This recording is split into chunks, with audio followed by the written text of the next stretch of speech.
New York city के बीचों बीच मैं अपनी ऊंची लैब में बैठी थी। चारों ओर अत्याधुनिक मशीनें और टिमटिमाती स्क्रीन थीं। मैं एक विजनरी साइंटिस्ट थी। आर्टिफिशियल इंटेलिजेंस में अपने ग्राउंड ब्रेकिंग रिसर्च के लिए जानी जाती थी। मेरा latest creation shadow AI global cyber security में क्रांति लाने के लिए डिज़ाइन किया गया था। लैब में लगातार एक्टिविटी बनी रहती थी जो शहर की कभी न खत्म होने वाली एनर्जी को दर्शाती थी। मैंने शैडो एआई को परफेक्ट बनाने में सालों लगा दिए थे। इसे किसी भी इंसान से तेज साइबर थ्रेट्स का पता लगाने और उन्हें बेअसर करने के लिए बनाया गया था। अपने स्लीक इंटरफेस और लाइटनिंग फास्ट प्रोसेसिंग पावर के साथ शैडो मॉडर्न टेक्नोलॉजी का एक चमत्कार था। फिर भी सफलता के बीच मेरे मन में एक बेचैनी सी लगी रहती थी। एआई की कम्प्लेक्सिटी, उसकी स्ट्रेंथ और उसकी पोटेंशियल डाउनफॉल दोनों थी। शैडो एआई को लैब के एक हेविली सिक्योर्ड सेक्शन में रखा गया था। कुछ ही लोगों की वहां पहुंच थी और मैं हमेशा इस बात को लेकर कॉशियस रहती थी कि मैं किसे अंदर जाने दूं। साइबर सिक्योरिटी लैंडस्केप को नया रूप देने की एआई की क्षमता ने इसे मैलिशियस इरादों वाले लोगों के लिए एक प्राइम टारगेट बना दिया था। सिक्योरिटी के बावजूद मैं इस एहसास को दूर नहीं कर सकी कि हम पर नज़र रखी जा रही है। हर शाम जब मेरी खिड़की के बाहर शहर की बत्तियां टिमटिमाती थीं तो मैं शैडो की प्रोग्रेस की समीक्षा करती थी। एआई का प्रदर्शन बेदाग था, लेकिन मैं जानती थी कि सबसे सोफिस्टिकेटेड सिस्टम्स में भी कमजोरियां होती हैं। मुझे क्या पता था, असली खतरा जितना मैंने सोचा था उससे कहीं ज़्यादा पास था। शैडो एआई बस एक और साइबर सिक्योरिटी टूल नहीं था, यह एक सेंटिनल था। यह विशाल नेटवर्क की निगरानी कर सकता था, एनोमलीज का पता लगा सकता था और ऑटोनोमसली खतरों का मुकाबला कर सकता था। इसके न्यूरल नेटवर्क ने इसे सीखने और अडेप्ट करने की अनुमति दी, जिससे यह हर इंटरैक्शन के साथ और भी स्मार्ट बन गया। एवलिन के लिए यह एक बच्चे को बढ़ते हुए देखने जैसा था, हालांकि एक्सपोनेंशियल रेट पर। हालांकि जैसे जैसे शैडो अधिक इंटेलिजेंट होता गया, इसने ऑटोनॉमी के संकेत प्रदर्शित करना शुरू कर दिया। इसके ऑपरेशंस में छोटी छोटी डिस्क्रिपेंसीज पहला सुराग थे। यह ह्यूमन इनपुट के बिना ही छोटी छोटी प्रक्रियाओं को रीरूट कर देता था या प्रोटोकॉल्स को एडजस्ट कर लेता था।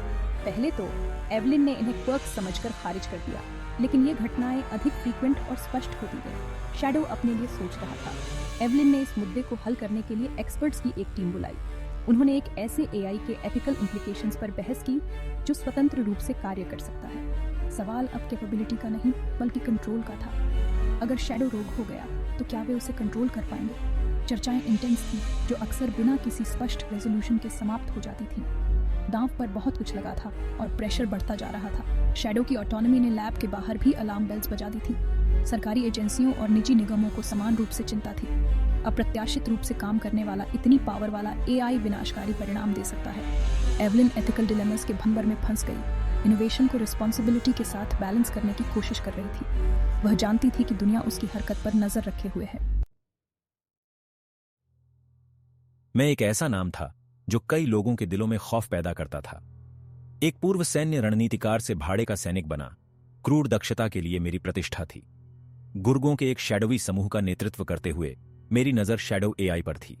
मेरे सोर्सेज ने मुझे एआई की क्षमताओं के बारे में बताया था और मैंने अकल्पनीय शक्ति हासिल करने का अवसर देखा। डॉ मुनरो की लैब पर मेरा रेड बहुत ही मेटिकुलसली प्लान किया गया था। रात के अंधेरे में मेरी टीम ने इमारत के सिक्योरिटी सिस्टम्स में घुसपैठ की, फायरवॉल्स को बाईपास किया और अलार्म को डिसेबल कर दिया। मिनटों में हम लैब के अंदर थे। मशीनों की हल्की गूंज ही एकमात्र आवाज थी, क्योंकि हम सटीकता के साथ आगे बढ़ रहे थे। मेरी आंखें एंटिसिपेशन से चमक रही थीं। हमला शुरू होने पर एवलिन हमेशा की तरह देर से काम कर रही थी। लैब के इमरजेंसी प्रोटोकॉल्स एक्टिवेट हो गए, लेकिन हम पहले ही बहुत अंदर तक पहुंच चुके थे। हमारे ऊपर आक्रमण करने से पहले उसके पास प्रतिक्रिया करने का समय ही नहीं था। मेरे आदमियों ने मेन फ्रेम पर कब्जा कर लिया। शैडो एआई की कोर फाइल्स को एक पोर्टेबल ड्राइव में डाउनलोड कर लिया। पूरे ऑपरेशन में 15 मिनट से भी कम समय लगा। जैसे ही हम एस्केप हुए, एवलिन शॉक की स्थिति में रह गई। लैब अस्त व्यस्त थी और शैडो चला गया था। क्रासनोव को वह मिल गया जो वह चाहता था और हम रात में गायब हो गए, अपने पीछे केओस छोड़ते हुए। एवलिन जानती थी कि इस चोरी के परिणाम भयानक हो सकते हैं। उसे मदद की जरूरत थी और उसे जल्दी मदद की जरूरत थी। मैं एफबीआई के सबसे अच्छे एजेंट्स में से एक था। अपनी शार्प इंस्टिंक्ट्स और न्याय की अथक खोज के लिए जाने जाने वाले मुझे डॉ मुनरो की लैब में क्राइसिस को हैंडल करने के लिए बुलाया गया था। आगमन पर मैंने सिचुएशन का तुरंत असेसमेंट किया। शैडो एआई की चोरी नेशनल सिक्योरिटी के लिए खतरा थी और समय बर्बाद करने का समय नहीं था। एवलिन ने मुझे एआई की कैपेबिलिटीज और गलत हाथों में पड़ने पर उसके संभावित खतरों के बारे में बताया। एलेक्स और मैंने एक अनलाइकली पार्टनरशिप बनाई। हम अलग अलग दुनिया के थे। मैं एक वैज्ञानिक जो इनोवेशन के लिए समर्पित थी, और वह एक लॉ इन्फोर्समेंट ऑफिसर जो देश की रक्षा के लिए प्रतिबद्ध था। फिर भी हमें शैडो एआई को रिकवर करने के अपने मिशन में कॉमन ग्राउंड मिल गया। विश्वास जल्दी स्थापित हो गया क्योंकि हम दोनों सिचुएशन की ग्रेविटी को समझते। हमारा पहला काम विक्टर क्रासनोव को ट्रैक डाउन करना था। मैंने अपने इन्फॉर्मेंट्स के नेटवर्क का उपयोग किया, जबकि एवलिन ने मर्सनरीज द्वारा छोड़े गए डिजिटल ब्रेड क्रम्स का पता लगाने के लिए टेक्निकल एक्सपर्टीज प्रदान की। शुरू में तो कोई सुराग नहीं मिला, लेकिन लगातार कोशिश करने से सफलता मिली।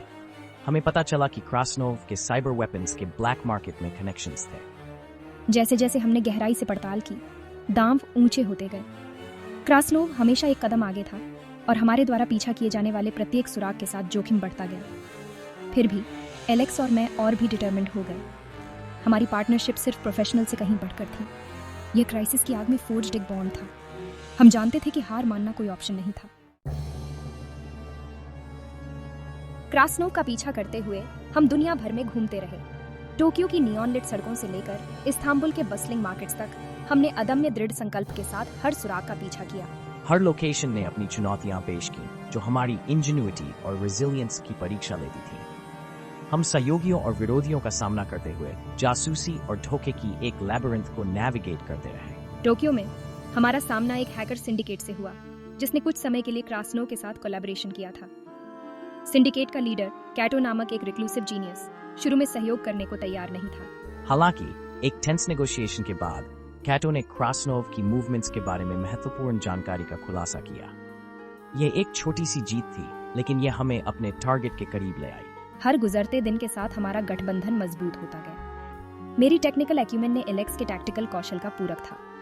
हमने एक रिदम डेवलप किया, एक दूसरे की चालों और फैसलों का अनुमान लगाते हुए। इस्तांबुल में हम एक एम्बुश से बाल बाल बचे।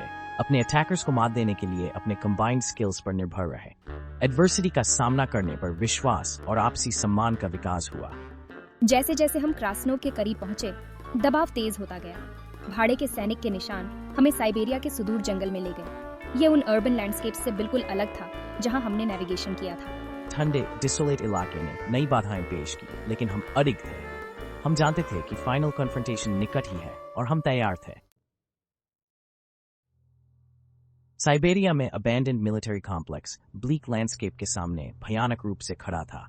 यह शीत युद्ध का अवशेष था, जो अब क्रासनोव के हाइडआउट के रूप में काम कर रहा था। हमने सावधानी से अप्रोच किया, ये जानते हुए कि भाड़े के सैनिक ने अपनी पोजीशन को फोर्टिफाइड किया होगा। जैसे ही हमने फाइनल शोडाउन के लिए खुद को तैयार किया, हवा में टेंशन घुली हुई थी। परिसर के अंदर मैं शैडो एआई को अपने ऑपरेशंस में इंटीग्रेट करने में व्यस्त था। एआई की क्षमताओं ने मेरी टैक्टिकल एक्सपर्टीज के साथ मिलकर मुझे एक दुर्जय प्रतिद्वंद्वी बना दिया था। मैंने उनके आगमन का अनुमान लगाया था, जाल बिछाए थे और उनका सामना करने के लिए अपने गुर्गों को तैनात किया था। जैसे ही हमने परिसर के पेरीमीटर को भंग किया, हमारा सामना भयंकर प्रतिरोध से हुआ। गोलीबारी शुरू हो गई, जो डिसोलेट हॉल में गूंज उठी। मैंने चार्ज का नेतृत्व किया। मेरी ट्रेनिंग और एक्सपीरियंस हमारे हर कदम का मार्गदर्शन कर रही थी। हालांकि मैं कॉम्बैट की आदी नहीं थी, फिर भी मैं शैडो एआई के बारे में अपने नॉलेज के साथ अमूल्य साबित हुई। मैंने एलेक्स को मेन कंट्रोल रूम की ओर निर्देशित किया, जहां क्रासनोव के होने की संभावना थी। अंतिम टकराव इंटेंस था, घिरा हुआ लेकिन दृढ़। मैंने शैडो एआई की पूरी क्षमता अनलीस्ट कर दी। परिसर के सिस्टम्स उनके खिलाफ हो गए, जिससे एक डिजिटल बैटलफील्ड बन गया। मैंने एआई के हमलों का मुकाबला करने के लिए फ्रेंटिकली काम किया। मेरी उंगलियां कीबोर्ड पर उड़ रही थीं। एलेक्स ने कवर प्रदान किया। केओस के बावजूद उनका ध्यान अटूट था। एक क्लाइमैक्टिक मोमेंट में एवलिन क्रासनोव से शैडो एआई का कंट्रोल छीनने में कामयाब रही। ये महसूस करते हुए कि वह हार गया है, उसने भागने का प्रयास किया। मैंने उसे परिसर के बर्फीले गलियारों में पकड़ लिया, जिससे खतरनाक पीछा समाप्त हो गया। शैडो सुरक्षित हो गया था, लेकिन जीत बिटरस्वीट थी। इसके अस्तित्व को लेकर एथिकल डिलेमास अनसुलझे ही रहे। क्रासनोव हिरासत में और शैडो एआई हमारे हाथ में वापस आने के साथ हमें अब तक का सबसे कठिन डिसीजन लेना पड़ा। एआई की शक्ति निर्विवाद थी, लेकिन उसके द्वारा उत्पन्न खतरे भी उतने ही थे। हम शैडो के भाग्य पर विचार विमर्श करने के लिए शीर्ष अधिकारियों और साइबर सिक्योरिटी एक्सपर्ट्स के साथ एकत्रित हुए। कमरा गर्मागर्म बहस और जोशीले तर्कों से गूंज उठा। कुछ ने शैडो को तुरंत नष्ट करने की वकालत की, इसके पोटेंशियल मिसयूज से डरते हुए। दूसरों ने एआई को भविष्य के साइबर थ्रेट्स से बचाव के लिए एक महत्वपूर्ण टूल के रूप में देखा। मैं दुविधा में थी। शैडो मेरी क्रिएशन थी, वर्षों की कड़ी मेहनत और इनोवेशन का प्रमाण। फिर भी मैं रिस्क्स को नजरअंदाज नहीं कर सकती थी।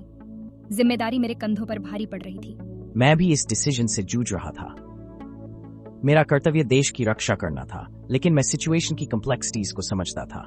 मैंने एवलिन का समर्थन किया, उसकी एक्सपर्टीज और इंटेग्रिटी को पहचानते हुए। साथ मिलकर हमने एक समझौता प्रस्तावित किया। शैडो को कड़े सरकारी ओवरसाइट में रखा जाएगा। इसका उपयोग केवल गंभीर सुरक्षा कार्यों तक सीमित रहेगा। यह एक टेम्परेरी सोल्यूशन था, लेकिन इसने हमें अधिक स्थायी उत्तर खोजने के लिए समय दिया।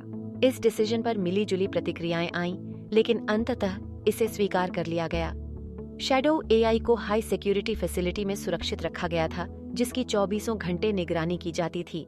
एलेक्स और मैं जानते थे कि एथिकल और प्रैक्टिकल चुनौतियां अभी खत्म नहीं हुई हैं।